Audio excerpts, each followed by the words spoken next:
نفس اور شیطان. اچھا، یہ سب گمراہ ہی نہیں کرتے، بس اس سے بڑا ایک بہت خطرناک کام کرتے ہیں. گمراہ سے بڑا ایک بہت خطرناک کام. ہم سب باتیں جو کر رہے ہیں قصہ کہانی نہیں، اصلاح کی باتیں ہیں. اگر بات دماغ میں آئے، بہت سیریس باتیں ہیں. بہتر ہے موت سے پہلے میں بھی سمجھ جاؤں اور آپ بھی سمجھ جائیں. اللہ بہت کرم کرتے ہیں انسان پہ، بہت کرم کرتے ہیں. ہم اللہ کی رحمتوں کو، کرم کو پہچانتے ہی نہیں ہیں. حقیقت ہی میرا اور آپ کے یہاں بیٹھ کے ایسی باتیں کرنا معمولی بات ہے، ایسے میسیج سننا ایک معمولی بات ہے. یہ تو اس وقت پتہ چلے گا جب ہم اس دنیا سے جا چکے ہوں گے، موت آ جائے گی. تو سوچو بھائی، بڑی سیریس چیز ہے بیٹھنا اٹھنا. اللہ کا شکر ہے الحمدللہ کہ با مقصد بیٹھے ہیں ہم لوگ. بے مقصد کچھ نہیں ہے. اللہ نہ کرے کہ ہم بے مقصد کسی جگہ بھی جمع کریں اور بیٹھ کے ہم باتیں کریں. اللہ معاف فرمائے اس چیز سے. تو دوزخ کہیں نہ بن جاتی ہیں ایسی جگہیں، ایسی محفلیں، ایسی باتیں جس میں نفس ہو، خیالات ہوں، اور بہت سی چیزیں انسان لے کے جمع ہو جائے. اللہ نہ معاف کرے. جب بھی اب جائیں آئیں ایسی جگہ پر سوچ کر آئیں کہ اللہ کا کرم ہو رہا ہے، مجھ پہ فضل ہو رہا ہے، کچھ نہ کچھ سیکھ کر جاؤں گا وہاں سے. میں نماز نہیں پڑھ رہا، کون کر رہا ہے؟ شیطان نے، نفس. اذان ہو رہی ہے، میں نہیں کر رہا، بازار پہ کھڑا ہوں گپے مار رہا ہوں، کون برباد کر رہا ہے؟ اللہ کے پیغام سن رہے ہیں، پتہ چل رہا ہے کہ یہ ہم نہیں کریں گے تو اس کا یہ عذاب ہے قبر میں، ہم وہ کام نہیں کر رہے. کون کرا رہا ہے یہ؟ مجھے بولے، اور کس نے کرانا ہے؟ حرام کھلاتا ہے، اور نہیں یہ کام کر لو، فلاں کر لو، جھوٹ بلا رہا ہے، حرام کھلا رہا ہے، سود کھلا رہا ہے، لڑوا رہا ہے. یہ کون ہے؟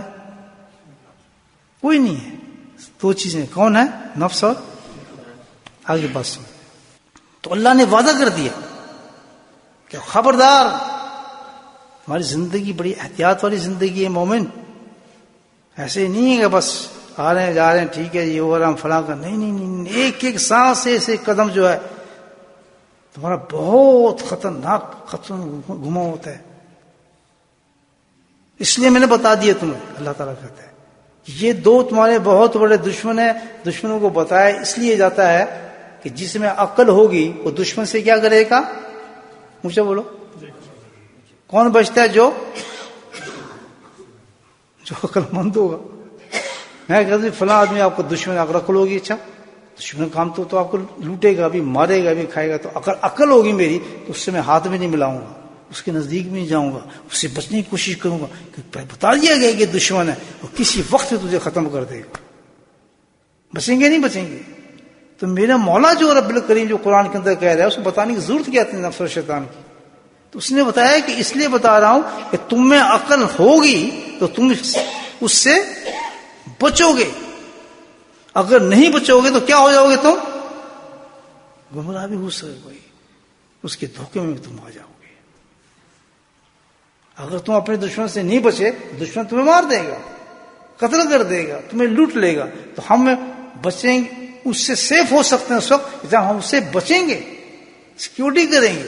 تو اللہ تعالیٰ بھی اسی لیے کہہ رہا ہے کہ اگر تم میرے پاس بحفاظت آنا چاہتے ہو تو میں بتا اس لیے رہا ہوں کہ تم اس سے، مجھے بولو، مجھے بتاؤ کتنے لوگ بچنے کی کوشش کرتے ہیں؟ کبھی سوچے اس کے بارے میں؟ ہم ٹھوکے جا رہے ہیں. بس یہ ایسی زندگی نہیں ہے بھائی، اندھا دھند نہیں چلے گا کام. بہت زبردست حساب ہوگا وہاں پر، بہت زبردست حساب ہوگا. اور زبردست اس لیے لے گا اللہ تعالیٰ کہ اس نے سب کچھ ہمیں یہاں دیا ہے. یہ جو وہ بتا رہا ہے تو کل کہے گا نا کہ تو نرمی کس چیز کی؟ جب تجھے میں نے بتایا تھا تو نے احتیاط کیوں نہیں کی؟ جانور کیوں بنا ہوا تھا؟ آج بتا رہا ہے نہیں بتا رہا. تو اگر ان دو دشمنوں سے بچنا چاہتے ہیں تو اب ہمیں کام کیا کرنا ہے کہ ہم نے ان سے، مجھے بولو، اور جو بچے گا گمراہ اور دھوکے سے، شیطان سے، وہی شخص بچ سکے گا جو اس سے بچنا چاہے گا۔ اللہ تعالیٰ بتاتا ہے کہ کیسے بچو گے اور کیسے بچ سکتے تو، اب اللہ ہی بتائے گا طریقہ میں۔ اگر تم بچنا چاہتے ہو تو یہ بتائے گا اللہ تعالیٰ طریقہ، جب طریقہ بتائے گا تو جو اس پہ کوشش کرے گا، اس کے مطابق عمل کرے گا تو وہ بچ گیا۔ سبحان اللہ، قصہ ختم، کلو نکل آیا۔ نفس اور شیطان سے بچنے کا واحد طریقہ ایک ہے میرے بھائیو، محسن کائنات، محسن انسانیت سرور عالم صلی اللہ علیہ وسلم کی سنتوں کا طریقہ۔ پھر بولے، پھر بولے، ایک ہی طریقہ اللہ تعالیٰ کہتا ہے۔ اگر نفس سے گمراہی اور دھوکے سے یہ بچنا چاہتا ہے دو شخص، تو اس کا واحد طریقہ کیا ہے؟ میرے حبیب کا سنتوں کا طریقہ ہے۔ اسی لیے تو میں نے کہا ہے امیت اللہ رسول فقط فاز فوزا عظیما، کہ جس نے میرا قرآن پکڑ لیا اور میرے نبی کا راستہ پکڑ لیا وہ کامیاب ہے۔ جو کامیاب ہے وہ کس چیز سے کامیاب ہے؟ کہ نہ اس کو دھوکہ دیا نفس نے نہ شیطان نے، ہز پاسٹ، وہ مجھے ہی سجدہ کرتا رہا، وہ مجھ سے ہی مانگتا رہا، وہ مجھے رب مانتا رہا، وہ مجھے محبوب سمجھتا رہا، وہ مجھ سے ہی عشق کرتا رہا، وہ وہی اس کے لیے منزل تھی، اس کے لیے کوئی تھا ہی، لا تھا اس کے لیے، ہر چیز جو تھی وہ لا ہو چکی تھی۔ سبحان اللہ۔ اللہ فرماتا ہے کہ کامیاب شخص وہ ہے فقط فاز فوزا عظیما، جس نے میرے احکامات کو پکڑ لیا اور طریقہ اختیار کون سا کیا؟ میرے حبیب کی سنتوں کو پکڑ لیا، فقط فاضا۔ تو سوال ہی پیدا ہوتا ہے نفس جو شیطان، جب اس کا فیل سارے کے سارے جو بامطابق سنت کے ہو جائیں گے تو وہاں نفس نہیں آ سکتا۔ اپنے آپ کو جاننے تو اللہ کے نبی فرماتے، ارشاد فرماتے ہیں کہ اگر کوئی شخص جاننا چاہتا ہے کہ میں کامل مومن ہوں، مسلمان بھی ہوں، صحیح ہے نہیں، تو کیا طریقہ بتایا؟ یہ نہیں کہا کہ اس کو نمازیں دیکھو، عبادات دیکھو، کچھ نہیں کہا، عجیب لائن مڑ گئی۔ ہمیں کوئی جاننا چاہتا ہے کہ میں کامل مومن ہوں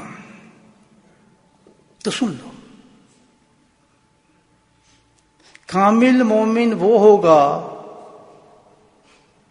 کامل مومن وہ ہوگا جس کو لوگ اپنی جان اور مال، بہت عجیب بات ہے کہ جن کو لوگ اپنی جان اپنی مال کے بارے میں امانت دار سمجھ اٹھے ہوں گے۔ اتنا بڑا پیاری حدیث ہے، سبحان اللہ۔ کامل مومن وہ ہوگا، دیکھیں عبادت کوئی نہیں آ رہی ہے، ایک اور چیز آ رہی ہے، ہائی اس کی بات آ رہی ہے انسان کی۔ کامل مومن وہ ہوگا جس کو لوگ آ گیا، لوگ میں کون آ گیا؟ کافر، مومن، اسلام سب آ گئے، جن کو لوگ اپنی جان اور مال کے بارے میں امانت دار سمجھتے ہوں گے۔ یعنی جب لوگ مجھے کہیں کہ یہ شخص تو ایسا ہے کہ کبھی میرے بارے میں بری بات کر ہی نہیں سکتا، جان اور مال میں تو اس سے بالکل محفوظ ہوں، کسی رنگ کا مذہب کا آدمی ہو بے لوث آپ پہ یقین کر جائے، مجھے نقصان دے ہی نہیں سکتا، یہ تو بڑا حلیم انسان ہے، یہ تو بہت خوبصورت انسان ہے۔ نبی کریم صلی اللہ علیہ وسلم کی ذات گرامی بالکل یہی تھی، آپ دیکھ لیں، باتیں کچھ کرتے تھے، امانتیں آپ کو ہی دیتے تھے، ہے کوئی کافر یہ نہیں کہہ سکتا تھا کہ آپ فلاں ہیں فلاں فلاں، سب یقین رکھتے تھے، سچا مانگتے تھے، سب کچھ کرتے تھے، لیکن انکار اس وجہ سے تھا نفس اور سبحان